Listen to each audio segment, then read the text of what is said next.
Hi guys, welcome to my first long video on Faith and Freedom UK. I've got my notes down here, so I will be sporadically looking down to get a bullet point and we can bounce off that. But today we're looking, is Britain prepared for what is coming? So, over the last few days, there's been a lot of stories that have come out. I've covered it on my TikTok, my YouTube, my Instagram, my Facebook, a little bit on Substack that's coming out as well. So keep an eye on that. Subscribe to that if you haven't already. I've got links in my YouTube bio and I think on my Facebook and Instagram as well. But yeah, this isn't just about one headline. We're going to be covering lots today about what's happened with the defence and other points that we're just going to bounce off. So first, for years, people thought that major threats were behind us, and people are still disillusioned today thinking that there isn't threats around us, that we are the big dog and no one's really threatening to us. Meanwhile, today we're reading that Russia is putting their troops on NATO borderlines. We've got them saying that the UK has lost its defence minister and another big minister in the defence, and we've only replaced one, so we're currently weak in defence, under budgeted as well. So Russia is going to start capitalising on that, and yet we're clueless about that, so we think there's no threats at all. But like I said, this isn't about one story, but there is one big question which I wrote down, which is Britain ready for a more dangerous world? So obviously with the threats of Russia, China's going to capitalise soon and probably try and take Taiwan. We've got USA going at Iran still. We've got Ukraine still at war. We've got war going on in Africa. It is a more dangerous world. We're not all as peaceful as what we once thought. But the big question is, with an under-budgeted defence and a crippling government that is struggling to hold on to its own, are we ready? So we go into the first point of, are we taking it serious enough? Which I don't think we are. With NATO tensions of Ukraine trying to join, USA thinking about leaving, the whole NATO space is a bit unharmonised. There's not much harmony in NATO at the minute. We've also got Russia, which obviously we've spoken about. They're coming forward, putting troops on the line. We've got defence debates with two ministers going, according to budgets not being enough. And we've also got political instability, which we covered, where Labour is getting taken over by Reform. Greens are on the rise, Conservative Labour on the down. You got Restore coming in now, and it's looking like it's going to be one party that wins it, but it's going to be 5-party splits, and it's who's going to come together to really take that PM role. But if we look into first at defence crisis, so the big stories is we have big changes inside the team. We got John Healey, who has obviously resigned. We've seen the letter that he said that budget wasn't enough, that there wasn't enough money going to defence to do what we need to do to defend the country. So Healey left, he resigned, and then we also saw that there's Armed Forces Minister Al Khan that also stepped down, and that raised a lot of questions about the defence, about is Starmer actually taking it seriously, because he says that he says that defence is the first priority, and he said this before they resigned, that defence was the first priority. They're going to get a massive budget rise in the next budget, but before the budget's even come out, we've got resignations saying the budget isn't there. Now, but before budgets, they will get a sort of budget that they have to sign off to say they're happy with it. So clearly they haven't got enough as what they think they need. And Starmer thinks he's given enough, but he isn't. And it's just a whole mess, because they say defence is the first priority, but we got two big ministers leaving, one coming in that isn't highly rated among the forces, but has forces background. We'll see how it goes. I don't think it will work out, but we've got that. So we've got basically a defence system that's so unstabilised at the minute, that's under budgeted. Ministers have left. They're going to have new people coming in that's going to have to learn the trade. And it's just going to be, I don't know, it's going to be messy. But why does this matter? I've got some 3 points here. Defence isn't just another political issue. So whether you're Labour, Conservative, Lib Dem, Reform, Restore, whatever, every party will have a defence, because that's what the country needs. They need an army where if missiles come into the country, we can deter them. If an army tries to come into the country, we can fight them. basically any circumstance we can fight. And that's why we need a defence. So when we got 2 ministers leaving for budget reasons, and then we got a new guy coming in that's going to have to be retrained, we haven't got the money going into it that we need. There's serious concerns to whether the defence is actually ready and capable. Because when you look at the US military, you see they have way more equipment than we do. You look at the Russians, they have way more equipment. I remember I saw videos comparing armies of different countries, and to be honest, we look the weakest. We'd probably be the strongest because in terms of where we are, yes, we're a big country, but it's an island, so boats, we've got cliffs, so it's hard to actually get inland, and missiles, obviously we have the equipment to deteriorate it. But in terms of actually the size of the army, we are far inferior, and we'd probably get overwhelmed. So, defence isn't a political issue, and the government's first responsibility is protecting the people. I've said this across probably 3 of my reels, that the first duty of a government is to protect the people. It isn't to make some fancy policies to make the public vote for them for years to come. It isn't how much money can we save or how much can we cut. It is, I want to defend the people. How can we defend the people? And if that requires increasing the budget significantly on defence, then do it. Because end of the day, if you underfund the defence system and you don't work on it, you'll end up with probably Russia on your doorstep and they'll be taken over. Because as soon as one of the top dog, like we're meant to be a top dog in NATO, supposedly. And if we're in an unstable state defensively, you've then got the US, France, Germany. And that's where, and then you've got like Hungary's and stuff, but they haven't really got a full defence. Put them together with NATO, it's a good add-on. But once you see that and one of them's down, then Russia's probably licking their lips saying, USA, Germany, France, we can take those on and they're more likely to attack now than ever. So, the government's first responsibility is to protect people, and if a country can't defend itself, everything else becomes harder. Because if you can't defend yourself, simply, you're getting invaded. I mean, Russia thought that Ukraine couldn't defend itself, it went in and it's trying to invade. Once it invades, then all your politics doesn't matter, because Labour, Conservative, Reform, Restore won't be a thing anymore, because it will be Vladimir Putin. That is the bottom line. It will no longer be, are you right wing, left wing? It is whatever Russia does, you will do. Or it could be anything else, like China. They probably won't, but China could do it. Or USA could leave NATO and go, we want a bit of Europe. We're going to take Britain. It could be anything. It's so far-fetched and probably won't happen, but that's a possibility. If you can't defend yourself, the possibility of something happening increases significantly. So are these resignations just politics or are they warning signs? Personally, I think warning signs, because we see this time and time again when there's budget issues, there's risk of people leaving, and when they say the budget's not there, there tends to be something dodgy that Labour's trying to find a loophole in where they slot in.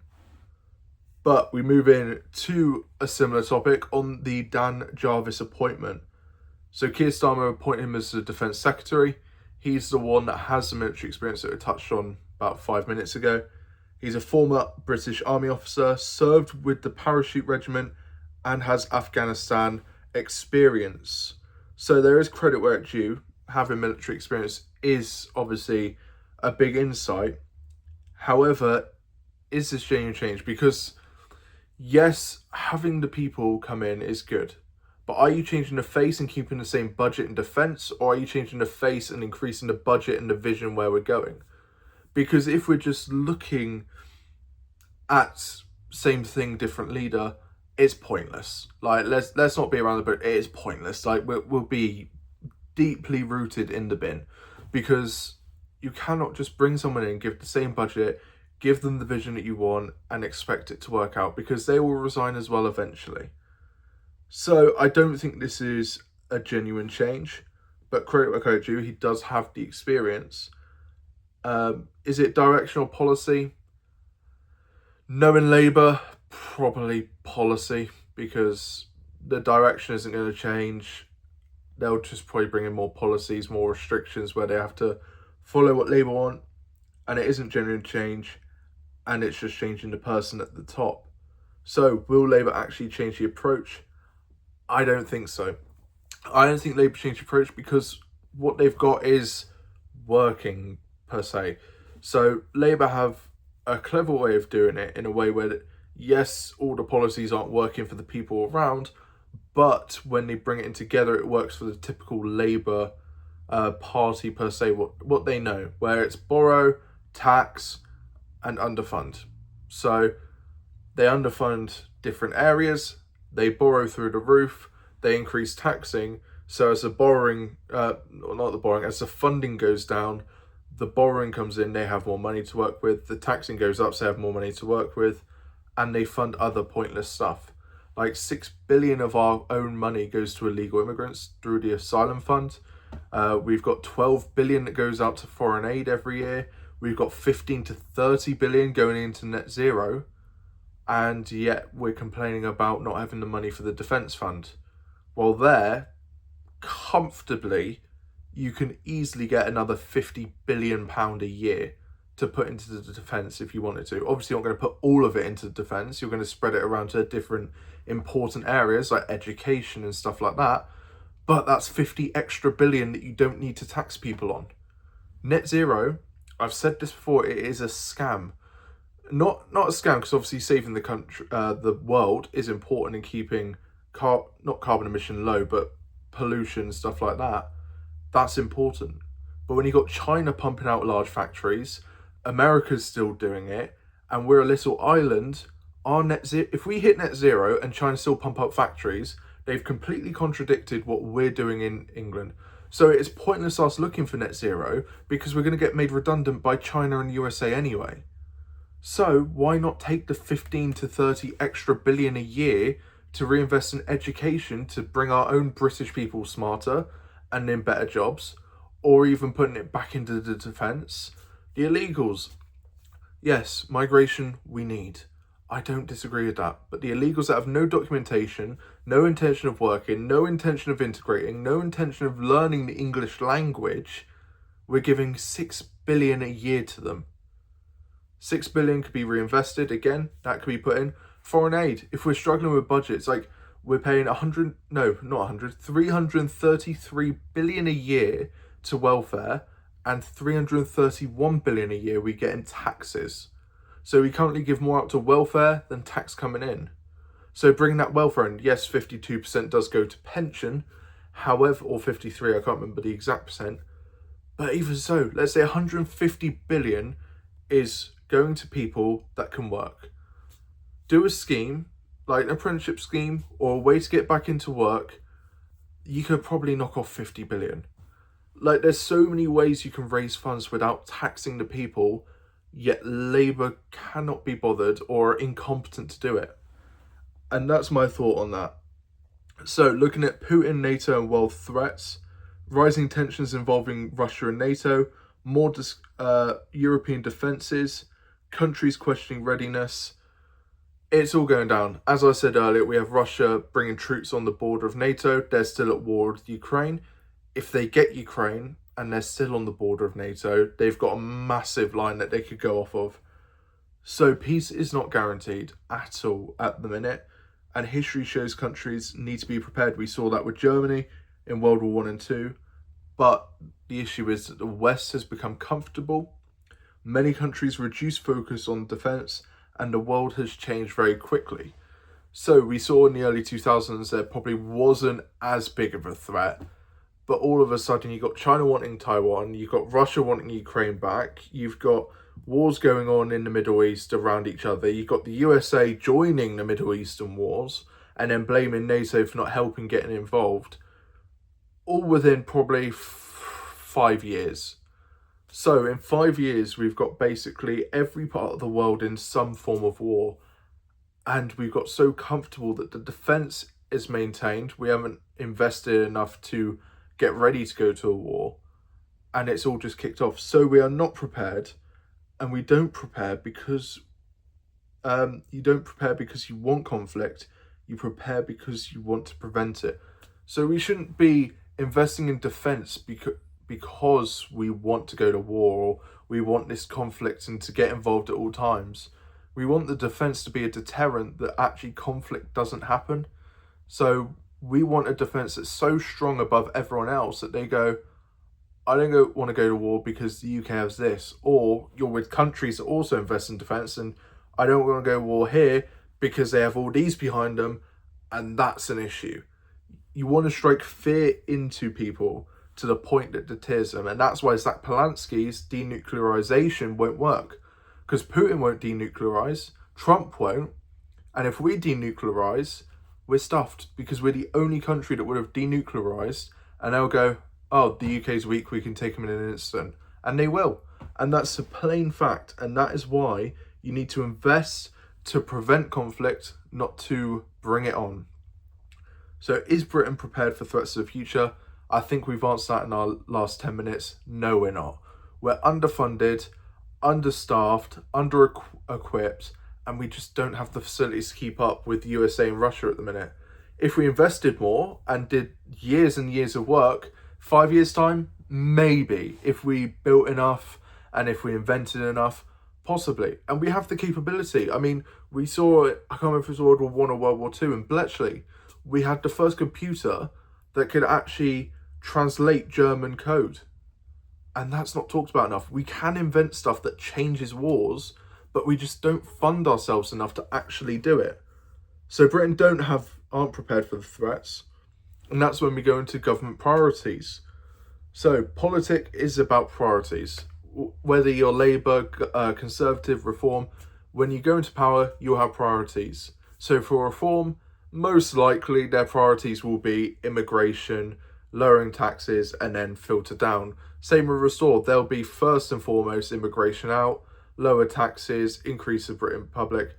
That's what they'll do. Conservatives, they probably won't swing as heavy on immigration. They'll probably be bring down taxes, bring more jobs in for people. And Labour will just, how can they muck up the country as best as they can? But the point is, they all have priorities. And what they say and what they do are two different things, granted. Like Conservatives might not deliver their promise. Reform might not, Restore might not. That's up for debate. We'll see when they get in power, because you won't know unless they go in. We've seen Conservatives not do it. We've seen Labour not do it. Reform hasn't had a chance. Restore hasn't had a chance. So you cannot call Reform or Restore liars, because they have talked the talk, but they haven't been in to walk the walk. So you don't know what they'll do. But people question where money goes, defence spending debates, and public frustration. So when we have money going to places like net zero, illegal migration, the public questions, we've discussed this earlier, so I'm not going to touch on it in too much detail. But people question where our money goes. Why isn't it going into defence? Why are we not allowed to feel safe? Because if our defence is weak, the public will feel unrest. And that leads to frustration. We've seen that in protests across the country. We've seen that in stuff that's happened in the country where the police is understaffed, therefore stuff can get under the radar, and it only takes one video that goes on to X or the internet and it all blows up in our face. So before anything else, my view is what the government needs to prioritise is protecting the country, securing the borders, and keeping communities safe. That is the basic of a parliament, because they are serving the people, so they need to protect the people, secure the borders, and keep communities safe. So fund the police to get more police on the streets to make it safe. Invest in defence to make the whole place safe. Invest in things that keep the country safe so people within it feel safe and they'll feel more secure to work. Yes, then you have other issues to fix, like tax that will encourage people to work more or start businesses. Like with Reform, they're changing the VAT from 90,000 to 150,000. So that's increasing people start new businesses. They're also looking at reducing tax. There's I think it's after 40 hours, if you keep working past 40 hours, you're not going to get taxed. So you're encouraging people to start businesses, work longer hours and harder, and it's just an encouragement. So within the parameters of securing the country, you then fix the internal problems, which is getting people staying in the country and working, which is key. because people care about safety, cost of living, and the future. So safety, obviously, everyone wants to feel safe. Do you want to go to a country and have a threat of China on your doorstep 24/7? No. Do you want to go to a country and have to pay like £100 extra for food? No. So cost of living is important, safety is important, but also the future. Do you see a future of this country? At this rate, no. I've always said we're probably one general election away from irreversible damage. And that's scary. But all politicians are focusing on what the ordinary people care about. No, they're not. So they care about how much can they put what they put in their manifesto. So say they've done some things to keep the brownie points and keep the votes coming in, but how can they benefit themselves as well? So like if you look at an MP, they're on £100,000 a year, all their travel to Westminster paid for, all the food on the day paid for. Most things they can write off on 100 grand a year. Yes, they're running the country, so the pay's probably worth it in a sense. But if the government's not working for the people, is the pay actually worth it? No. So, moving into the final point, reform and the political shift. And this is going to be explaining why politics is shifting. Because Conservatives fell, it went to Labour. If Labour fell, it went to Conservatives. I think it was, there's a little bit of Labour, there's a long spell of Conservatives, a little bit of Labour, long spell of Conservatives. That's the typical way. But now people are looking elsewhere. Obviously, probably like, probably like 10 years ago when Brexit was coming in, you had the Brexit Party, you had UKIP, and you had all these parties, but they didn't really take off. Now is where we're seeing parties actually taking off, like Restore and Reform. So there's more people looking elsewhere. Reform is growing because voters want something different. And we see this in the polls. They swept all the local council polls. We got Makerfield in a couple of days on the 18th. We'll see how that works out. So Reform is growing. There is something different. And politicians should have to earn our trust, and no party deserves votes automatically. So Conservatives don't deserve votes because they're Conservatives, and Labour don't deserve votes because they're Conservative. People need to read every policy of every party and go, is this what I want? Yes. Have they said this before and not done it? You could say that for Labour and Conservatives easily. Reform and Restore, you can't say that because they haven't been in. So with that, you look at the policies, you look at what they've done, and you go, that's the party I'm voting for. So for me, you look at Reform, you see their policies, they're what we're looking for in this present time. They haven't had a chance to actually develop into a PM. So they haven't gone back on their word. They've got these policies. You're going to vote for them because you want to give them the chance and the change that we need.